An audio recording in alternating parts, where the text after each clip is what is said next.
السلام عليكم، شلونكم؟ اخباركم؟ ان شاء الله زينين. وياكم احمد. وطبعا اليوم ان شاء الله نكمل المحاضره الثالثه، تكمله للمحاضره الثالثه لماده الرياضيات الاعداد المركبه الفصل الاول.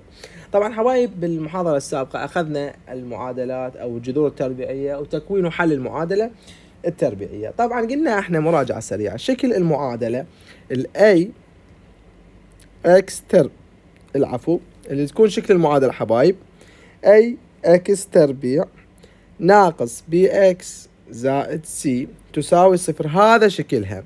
ملاحظة، الاي دائما تساوي واحد، يعني الاي معامل الاكس تربيع هو دائما تساوي واحد. وقلنا حبايب انه البي هي حاصل جمع الجذرين والسي هي حاصل ضرب الجذرين. فحبايب اي سؤال وزاري يجينا او شيء اخلي هاي المعادلة بخيالي ارسمها قدامي حتى هي تكون مفتاح حلي. تمام اللي تقول بي حاصل جمع الجذرين والسي هي حاصل ضرب الجذرين. فراح نجي ناخذ سؤال. طبعا هذا السؤال هو المحبوب مال الاساتذة، يعني الاساتذة يحبونه خاصة يعني بالمدارس. بالاسئله الشهريه او نصف السنه لابد ما الاستاذ يجيبه، يعني الا ما شاء الله نادرا يعني ما يجيبوه، بس هو محبوب الاساتذه. اللي هو شنو؟ يقول اذا كان احد جذري المعادله، مثلا خلينا نفرض الجذر ال يساوي 2 ناقص 4 اي، وهذه المعادله اللي هي 2 اكس تربيع ناقص اكس ناقص بي اكس زائد سي ناقص 6 يساوي صفر. معاملاتها حقيقية. قايل لي يريد قيم بي وسي، قيمهن شبيهن، يريدهن مجهولات. وش قايل لي؟ قايل لي معاملاتها حقيقية. احنا قلنا اذا قال لنا معاملاتها حقيقية يعني الجذر الثاني هو مرافق الجذر الاول. اذا بما انه معاملات المعادلة حقيقية، اذا ايش راح اقول له؟ راح اقول له الجذر الثاني اللي انا افرضه مثلا ام يساوي 2 زائد 4 اي. تمام. اذا الجذر الاول هو 2 ناقص 4 اي، الجذر الثاني هو ايش قد؟ 2 زائد 4 اي. تمام. بس هاي ما راح نستخدمها هسه. اول شيء احنا عرفنا الجذر وهذا اهم شيء. هسه هو يريد قيم بي وسي اللي هي مجهولة. فاذا اجي اول شيء حبايب ارتب المعادلة. ايش راح اسوي؟ راح ارتب المعادلة. ايش اسوي؟ انا ايش قلت لازم عندي الاي دائما يساوي واحد. هنا الاي ايش قال عندي؟ يساوي 2. اذا انا اذا اريد اسوي بواحد شنو راح اسوي؟ راح اقسم المعادلة كلها على 2. راح اقسم هاي المعادلة كلها على 2. فايش راح يصير عندي؟ راح يصير عندي حبايب 2 اكس تربيع ناقص اكس ناقص بي اكس زائد 6 ناقص او عفوا سي ناقص 6 يساوي صفر، الكل على 2. هسه حبايب من نريد يعني نوزع، احنا ما عندنا ضرب حتى نختصر نقول الاثنين تروح ويا الاثنين وكان الله يحب المحسنين. لا، احنا عندنا طرح وعندنا جمع، يعني الاثنين تتوزع لهذا العدد والهذا العدد والهذا العدد. فاذا راح الاثنين هاي تروح ويا هاي الاثنين والبقية تتوزع لهم. فراح تكون بهذا الشكل اكس تربيع ناقص اكس ناقص بي اكس على 2 زائد سي ناقص 6 على 2 يساوي صفر. تمام. اذا هسه احنا رتبنا المعادلة. حلو حبايب؟ حلو. هسه حبايب ايش راح اسوي؟ راح اخذ السالب اكس عامل مشترك، فراح يصير عندي اكس تربيع ناقص اكس اللي هو اخذت عامل مشترك. شوف راح يصير عندي هنا السالب اكس، احنا مو اخذنا السالب اكس عامل مشترك، فراح يبقى لي هسه اخذت السالب اكس هنا. هسه اذا اجي اقارنها شوف هاي السالب اكس ناقص بي اكس، اخذت السالب اكس عامل مشترك، فهنا ايش قد راح يبقى لي؟ يعني هذا القوس هو يمثل هنا، راح يبقى لي 1 زائد بي، لان اخذت السالب اكس عامل مشترك، واسد القوس زائد سي ناقص 6 على 2. طبعا هذه وهذه على 2 تساوي صفر. اذا حبايب هذا السالب اكس هو المعامل اللي اصلا وين؟ بالمعادلة الحقيقية اللي احنا اخذناها، اللي قلنا شكلها اي اكس تربيع ناقص بي اكس زائد سي. إذا هذا الإكس من أريد أعوض هسه ما آخذه، أعوفه كما هو، يعني ما لي علاقة به، لأن هو معامل أصلا بالمعادلة موجود. تمام. فأنا قلت لك ارسم هذه المعادلة بخيالك، خليها قدامك حتى ينحل عندك أي سؤال صعب. فايش راح أسوي هسه؟ راح أجي أقارنها. أنا مو قلت لي أي إكس تربيع ناقص بي إكس زائد سي تساوي صفر. إذا السي هذه كلها سي هي حاصل ضرب الجذرين، والبي اللي هاي كلها هي شنو؟ حاصل جمع الجذرين.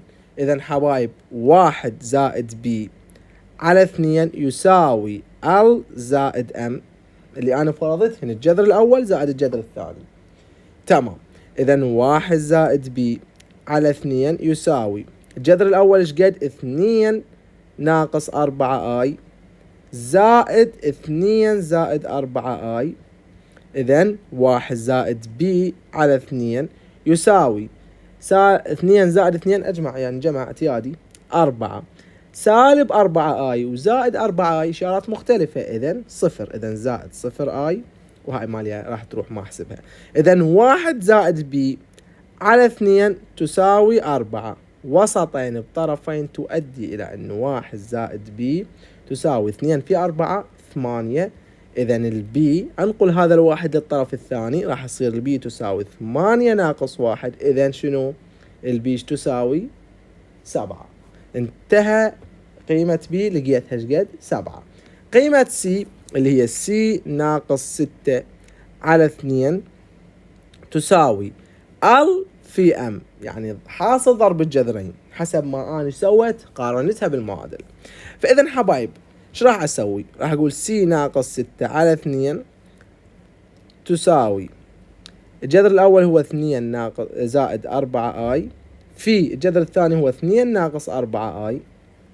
إذا سي ناقص 6 على 2 يساوي، هسه أضرب ضرب اعتيادي باستخدام خاصية التوزيع، 2 في 2 4، 2 في سالب 4 اي سالب 8 اي، 4 اي في 2 هو ايش قد؟ زائد 8 اي، لأن موجب 4 اي في سالب 4 اي هو سالب 4 اي تربيع، العفو سالب 16 اي تربيع، 4 في 4 16 سالب 16 اي تربيع. إذا سي ناقص 6 على 2 يساوي 4. هسه هاي سالب 8 شوف وزائد 8 إشارات مختلفة تروح. 4 ناقص هسه هاي راحت سالب 16 اي، الاي تربيع ايش قد قيمتها؟ قيمتها سالب 1. سالب 1 في سالب 16 هي زائد 16.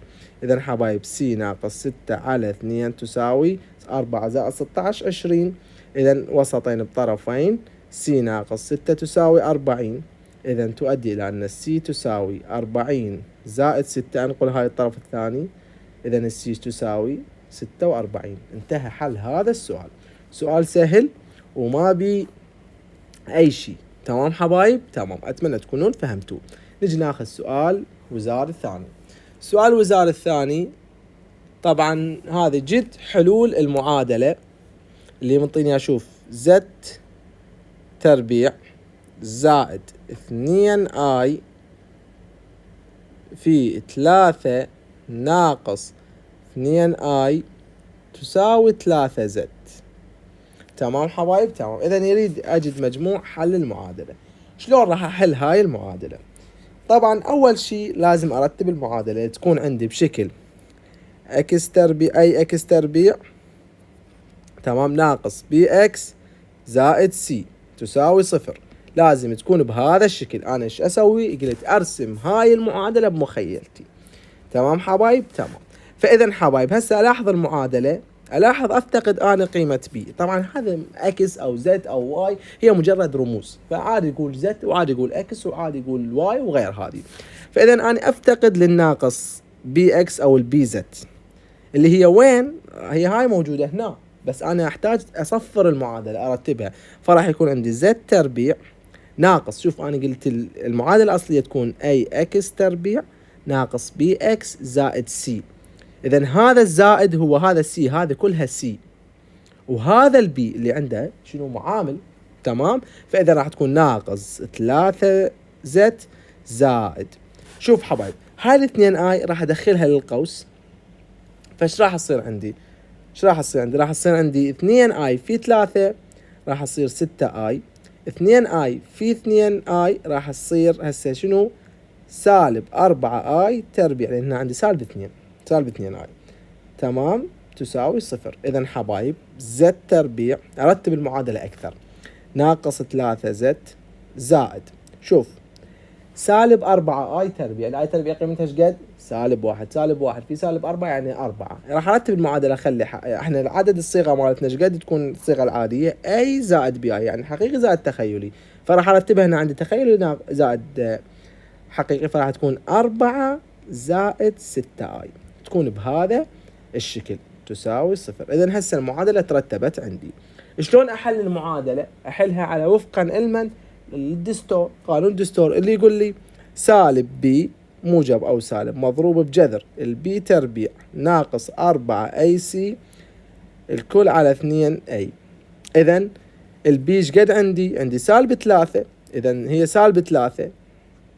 اوكي حبايب، وانا عندي سالب بي فراح تكون 3 لان هي سالب 3، هو سالب بي سالب موجب، زاد او ناقص البي تربيع هي 3 سالب 3 تربيع سالب 3 هو 9 ناقص 4 الاي ايش قد 1 في السي ايش قد عندي؟ 4 زائد 6 اي على شنو؟ على 2 في 1 هو 2. اذا 3 زائد او ناقص الكل مضروب بجذر التربيع للتسعة ناقص، شوف 4 في 1 4، اذا هذه الاربعة ادخلها هناك كذلك اوزعها للحقيقي والتخيلي.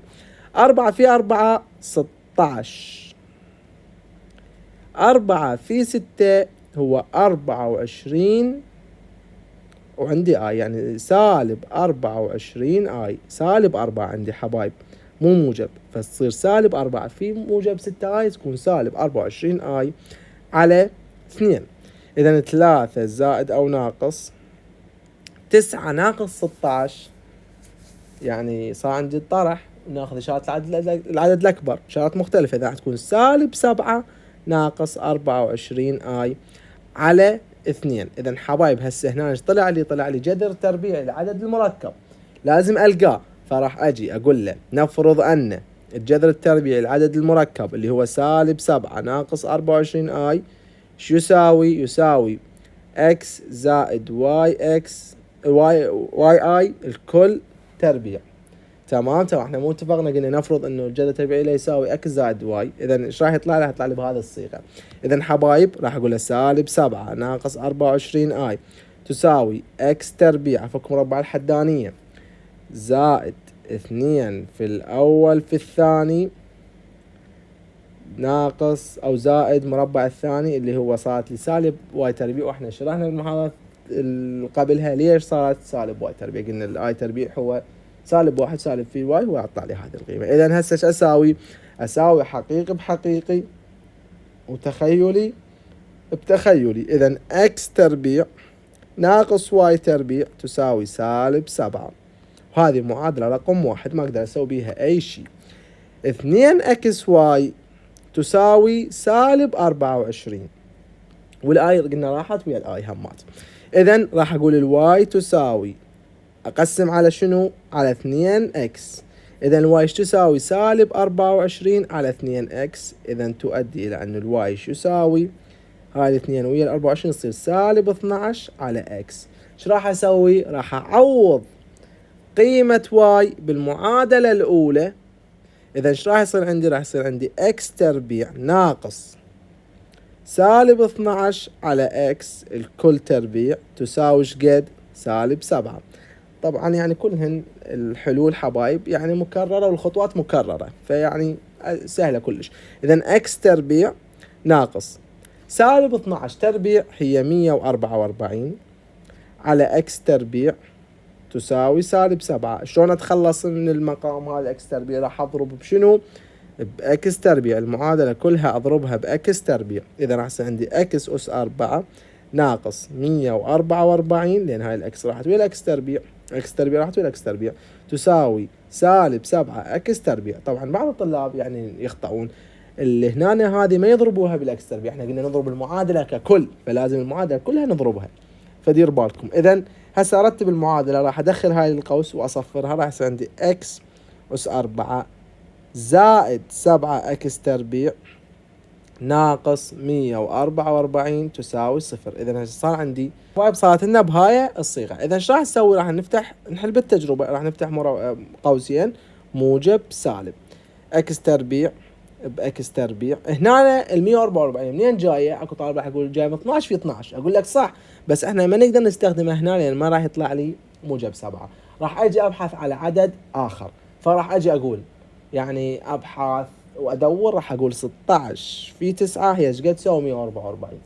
اذا هذه اللي ترهم اللي هي شنو؟ 16 ناقص 9 يطلع لي موجب 7، لان هنا عندي شنو هو؟ اشارات مختلفة. اذا حبايب هذه تهمل لأنها لا تنتمي إلى R. إذا راح أقول الإكس تربيع ناقص 9 تساوي 0. إذا يؤدي إلى الإكس تربيع تساوي إيش قد؟ 9. نقلتها للطرف الثاني. إذا الإكس تساوي موجب أو سالب 3. هذه راح أعوضها وين؟ بالمعادلة رقم 2 اللي أنا طلعت هنا، أو بقيمة واي، تمام، أو بالمعادلة الأولى أو بالمعادلة الثانية، بكيفك أنت حر.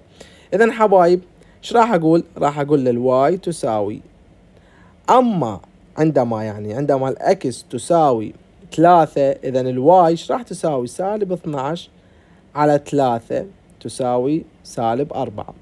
أو عندما الإكس يساوي سالب 3، إذا الواي تساوي سالب 12 على سالب 3 تساوي إيش قد؟ 4.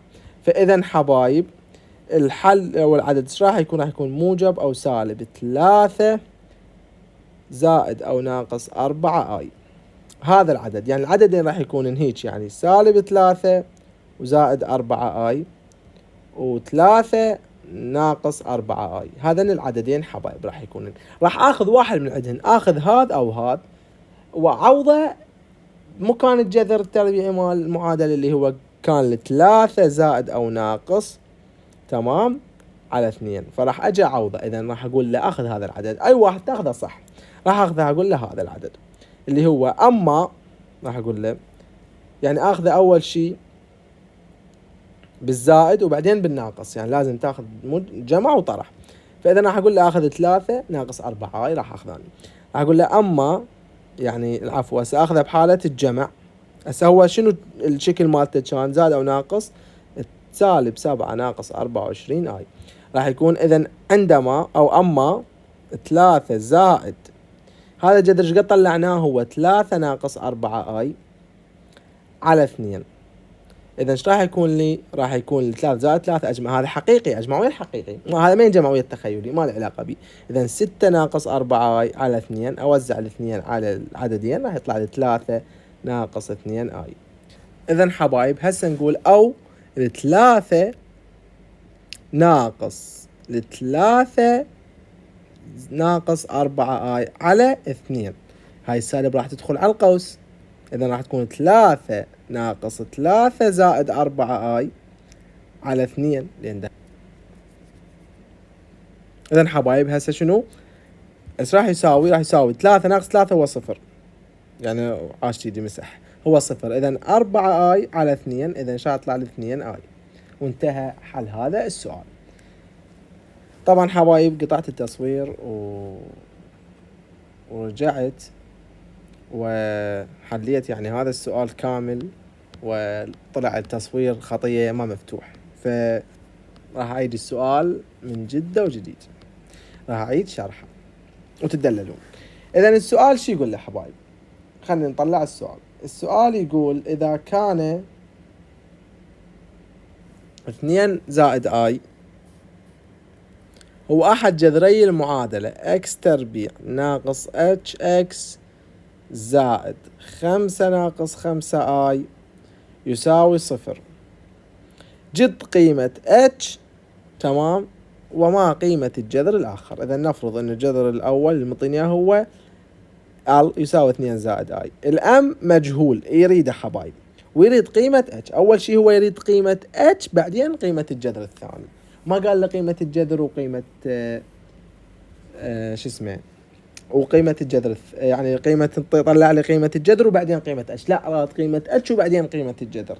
فهنا حبايب يعني احنا نريد نحل بالفلسفة الرياضية، يعني ما نحل يعني بالترتيب، ما راح نسوي، يعني ما راح نقول بطريقتنا الاعتيادية نقارن بالمعادلة، هو حلها صحيح نقارن بالمعادلة الأصلية ونقول إنه هذه هي حاصل ضرب الجذرين، تمام، ومن عندها نطلع قيمة الجذر الثاني وبعدين نطلع قيمة اتش. لا، راح نطلع قيمة اتش بعدين الجذر الثاني.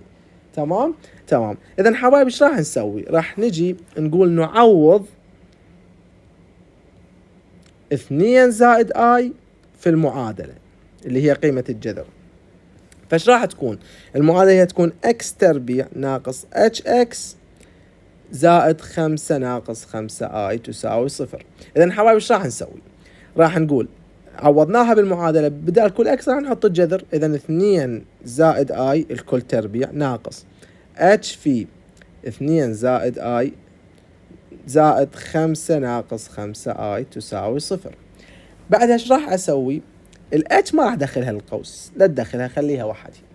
راح افك مربع الحدانية. هنا راح يكون عندي مربع الاول زائد 2 في الاول في الثاني. اذا 2 في 2 4 في اي في موجب اي هو 4 اي زائد مربع الثاني اللي هو الاي موجب هو اي تربيع ناقص اتش في 2 زائد اي زائد 5 ناقص 5 اي تساوي 0.